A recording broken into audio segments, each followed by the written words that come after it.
ตนยันโยมมาเที่ยวมาทำบุญทำทานกัตบาวันมาถ่ายคลิปไม่พอนะไปง่ายมากง่ายยังชนะ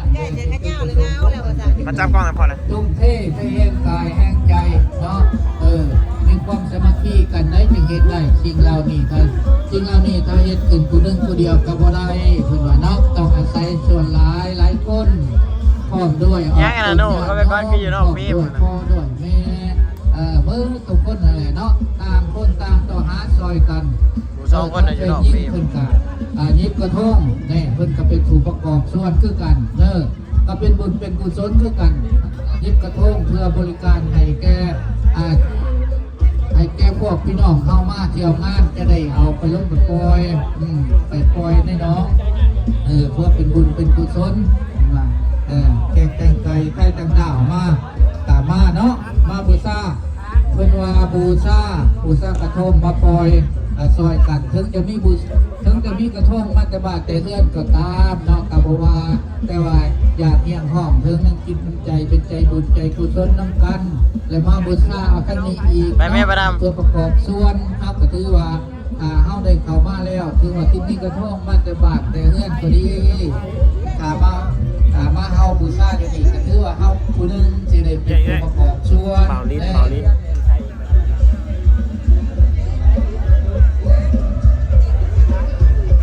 เอาป่ะแล้วป่ะกล้องแล้วว่าฉันเลยกับสิริวันเนาะดูดูอย่างสิริวันต่อไปเรื่องของที่มีใจใส่ศรัทธาย้ำเข้าไปอีกประดามยังอยู่พอดีเนาะให้ฟังการไปนี่เป็นว่ามีซื้อการให้เป็นพบมียศก็ให้ลือซ่าในสิ่งที่ดีๆให้ซ่าลือสิ่งที่ดีๆซ่าลือเอาก็ล้านพันล้านใกล้เลย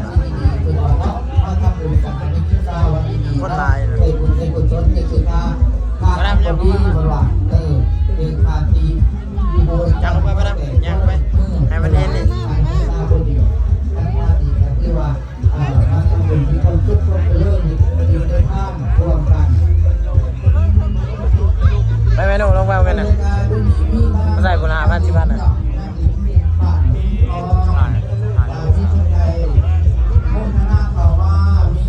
เอาวันนี้เนี่ยบุกก่อนเนี่ยเมื่อกี้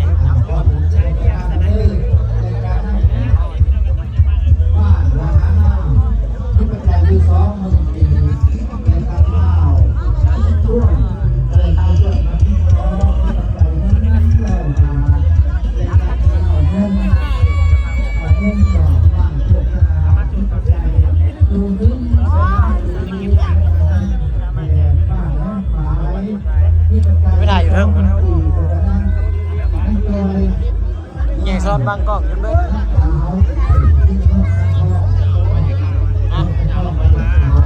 ใส่ไว้กาแฟเดี๋ยววะกาแฟนี่มีใหญ่ซ้อนกาแฟมีใหญ่ซ้อน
ลอยแค่นั้นแล้วผมปล่อยไปเกี่ยว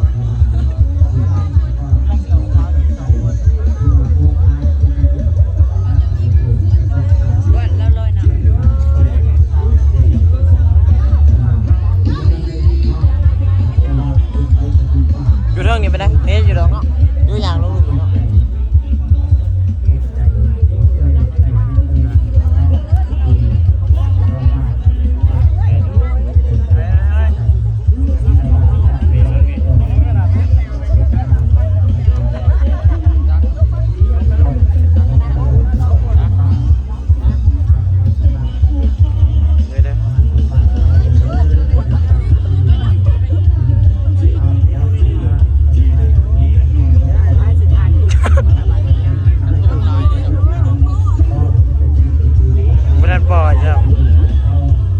เรียบร้อย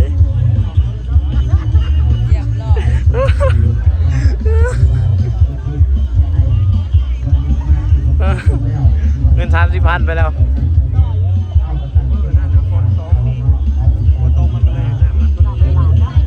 6 นาทีนี่แกจะบันเทิงแท้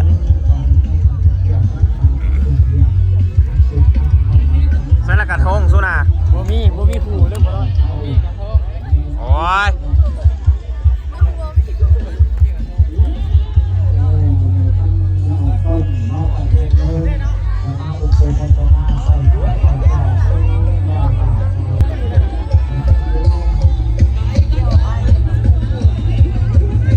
กระทงกับหลายอยู่พี่น้องน้ำมันอยู่ในหนองมันเริ่มบ่ได้ไหลปลาตัวแม่หอยแม่อันนั้นเป็นผู้บ่าวนะนี่ผู้บ่าวเนาะ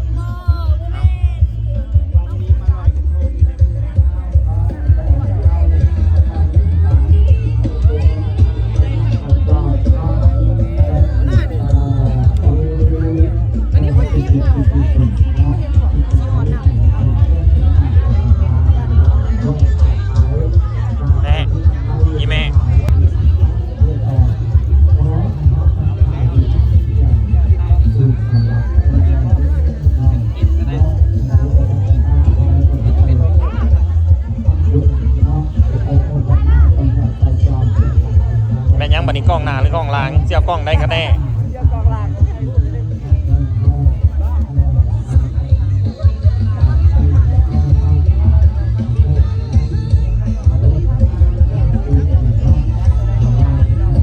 ผู้บ่าวพร้อมแห้งตะกี้อ้วนเป็นตะแพง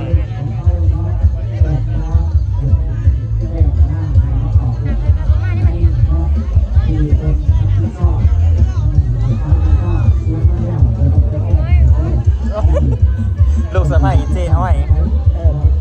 เย้ลูกสะใภ้เจ๊อ้อยกับลูกชายมันแล้วนะ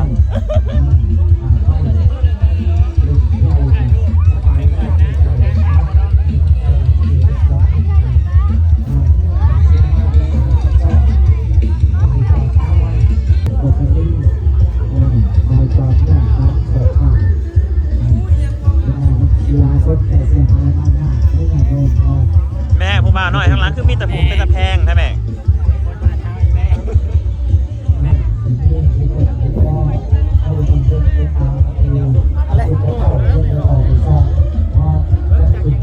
แม่มาเอาผู้บ่าวนี่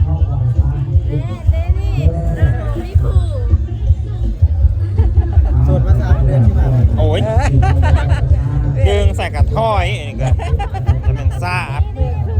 ไปย่าง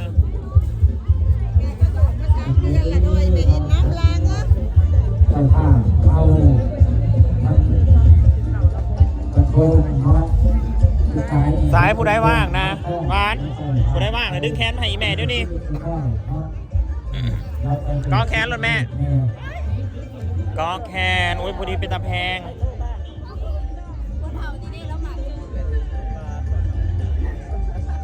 มึงดูว่างแม่ว่างบ่ได้เรื่องได้เล่า